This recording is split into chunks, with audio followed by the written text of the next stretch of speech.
Wherever you go, whatever you do, throw a little at it. Omax, Vest and Briefs. Tamil ஜனம், polymer, news Tamil ஆகிய செய்தி தொலைக்காட்சியின் ஒளிபரப்பு நிறுத்தப்பட்டிருப்பது பெரும் அதிர்ச்சி அளிக்கிறது என்று மத்திய அமைச்சர் எல் முருகன் கண்டனம் தெரிவித்திருக்கிறார். 3 சேனல்கள் முடக்கப்பட்டிருப்பது பத்திரிகை சுதந்திரத்தை பறிப்பது மட்டுமின்றி ஜனநாயகத்திற்கும் எதிரானது என அவர் குறிப்பிட்டிருக்கிறார்.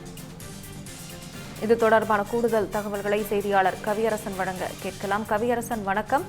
விவரம். வணக்கம் ராகப்பிரியா. தமிழ் ஜனம் தொலைக்காட்சி, அதே போல பாலிமர், நியூஸ் தமிழ் ஆகிய 3 தொலைக்காட்சிகளும் கடந்த சில நாட்களாக தமிழக அரசு கேபிள் அந்த நெட்வொர்க்ல ஒளிபரப்பப்படலை. அதனுடைய ஒளிபரப்பு நிறுத்தப்பட்டிருக்கிறது. இதற்கு பல்வேறு அரசியல் கட்சி தலைவர்கள், அதே போல பத்திரிகையாளர் சங்கங்கள், இவங்க எல்லாருமே கண்டனத்தை பதிவு பண்ணிட்டு வர்றாங்க. இந்த நிலைமையில மத்திய அமைச்சர் எல் முருகன் அவர்களும் தன்னுடைய கண்டனத்தை பதிவு பண்ணியிருக்கிறாரு தமிழ்நாடு அரசாங்கத்துக்கு. மின்வெட்டால பொதுமக்கள் படக்கூடிய பாடுகளையும், அதே போல தமிழ்நாட்டுல தொடர்ந்து நடைபெற்று வரக்கூடிய பாலியல் வன்கொடுமைகள் பற்றியும், சட்டம் ஒழுங்கு சீர்திருத்தத்தை பற்றி இந்த 3 தொலைக்காட்சிகளும் செய்திகளை ஒளிபரப்புனாங்க. அதன் காரணமாகத்தான் அரசாங்கம் இந்த 3 தொலைக்காட்சிகளினுடைய அந்த ஒளிபரப்பை நிறுத்தி வைத்திருக்கிறது. இது அதிர்ச்சியை ஏற்படுத்தி இருக்கிறது அப்படின்னு அவரு சொல்லியிருக்கிறாரு. அதாவது ஒரு ஊடகத்தினுடைய கடமை நாட்டில் நடக்கக்கூடிய பிரச்சனைகளை, மக்களின் கோரிக்கைகளை அரசாங்கத்துக்கு கொண்டு போவதுதான். அதைத்தான் நாம் உள்பட இந்த 3 ஊடகங்களும் செய்துட்டு வர்றோம். ஆனால் அதை வெளிப்படுத்தியதற்காகவே இப்படி ஒரு நடவடிக்கையை இந்த அரசாங்கம் எடுத்திருக்கிறது அப்படின்னு மத்திய அமைச்சர் எல் முருகன் குற்றம் சாட்டி இருக்கிறார். மேலும் ஜனநாயகத்தின் 4வது தூணான ஊடகங்கள் தான் அரசு நிர்வாகத்தின் தவறுகளை சுட்டிக்காட்டுவதிலும், அதே போல மக்களோட அன்றாட பிரச்சனைகளை அரசோட கவனத்துக்கு கொண்டு செல்வதிலும் முக்கிய பங்காற்றுகின்றன. ஆனா ஊடகங்களுடைய குரல் வளைய நெரிப்பதன் மூலம் ஆட்சியின் அவலங்கள் மக்களிடம் சென்றடையாமல் தடுத்துவிட முடியும் என தவேக அரசு எண்ணுகிறது. இது பத்திரிகை சுதந்திரத்தை பறிப்பது மட்டுமின்றி ஜனநாயகத்துக்கும் எதிரானது. அரசு நிர்வாகத்தின் மேல விமர்சனங்கள் வைக்கப்பட்டால் அதை எதிர்கொள்ள வேண்டும்.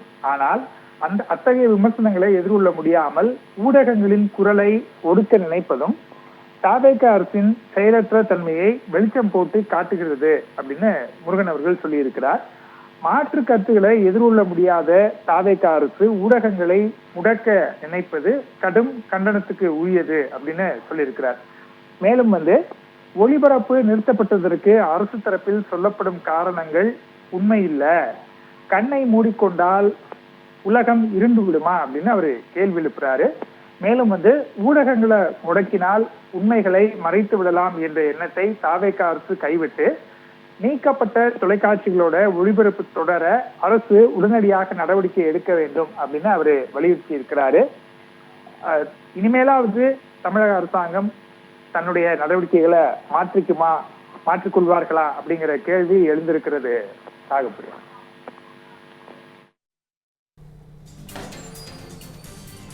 கவியரசன், தற்போது இந்த தொலைக்காட்சி சேனல்கள் முடக்கப்பட்டிருப்பதற்கு தமிழ்நாட்டிலேயே பல்வேறு கட்சி தலைவர்களும் இதற்கு எதிராக குரல் கொடுத்துட்டு வர நிலையில மத்திய அமைச்சரும் இந்த விஷயத்துல இறங்கி குரல் கொடுத்திருக்கிறாரு. இந்த தொலைக்காட்சிகள் மீண்டும் ஒளிபரப்பு ஆவதற்கு தமிழக அரசு விரைவில் நடவடிக்கை எடுக்கிறதுக்கான வாய்ப்புகள் இருக்கா? இது மீண்டும் தொடராம தடுக்கிறதுக்கு வாய்ப்புகள் இருக்கா? நாகப்பிரியா, ஏற்கனவே கடந்த சில நாட்களுக்கு முன்பு மற்றும் ஒரு தொலைக்காட்சிக்கு இதே போன்ற ஒரு தொல்லையை அரசாங்கம் கொடுத்தது அப்படின்னு புகார் எழுந்தது. அப்ப அந்த மாதிரிதான் இல்லை அப்படின்னு அமைச்சர் ராஜ்மோகன் அவர்கள் விளக்கம் கொடுத்தார். தற்போதும் அதே ராஜ்மோகன் அவர்கள் விளக்கம் கொடுத்திருக்கிறார். அதுல என்ன சொல்றாங்க அப்படின்னா, இல்ல நாங்க ஒன்றும் பண்ணல, அது ஒரு டெக்னிக்கல் ஃபால்ட்டு, அதுதான் பிரச்சனையை தவிர நாங்க பர்பஸா எதுவும் நிறுத்தல அப்படின்னு அவர் சொல்றாரு. ஆனா இங்க ஒரு பாமரன் கூட எழும் கேள்வி என்னவாக இருக்கும் அப்படின்னா, இத்தனை சேனல்கள் அரசு கேபிள் ஒளிபரப்புல போகும்போது 3 தொலைக்காட்சிகளுக்கு மட்டும் எப்படி தனியாக டெக்னிக்கல் பிரச்சனை வரும் அப்படிங்கிற கேள்வி மிகவும் சாதாரண மனிதர்கள் கூட எளியவர்கள் கூட அந்த கேள்வியை தான் கேட்கிறாங்க. ஆனா அமைச்சர் அதைத்தான் காரணமாக சொல்கிறார். கிட்டத்தட்ட நிறைய காட்சிகள், அதாவது பொழுதுபோக்கு தொலைக்காட்சிகள், அதே போல செய்தி தொலைக்காட்சிகள் எல்லாமே போகும்போது குறிப்பிட்ட 3 தொலைக்காட்சிகளுக்கு மட்டும் எப்படி டெக்னிக்கல் ப்ராப்ளம் வரும் அப்படின்றத கேட்கிறாங்க. அப்ப நீங்க தொழில்நுட்ப பிரச்சனைன்னு சொல்றீங்களா, அது என்னன்னு விளக்கமா சொல்லணும் அப்படிங்கிற கேள்வியும் கேட்கப்படுகிறது.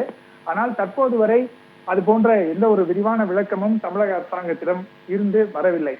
எனவே இந்த பிரச்சனை எப்போது தீரும், எதிர்காலத்தில் இதுபோல் நடக்காமல் இருக்குமா அப்படிங்கறதெல்லாம் தமிழக அரசாங்கத்தினுடைய செயல்பாட்டுல தான் இருக்க போகுது.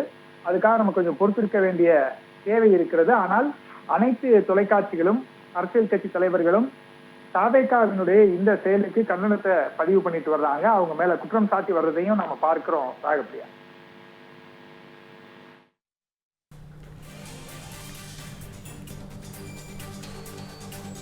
விவரங்களுக்கு நன்றி கவியரசன்.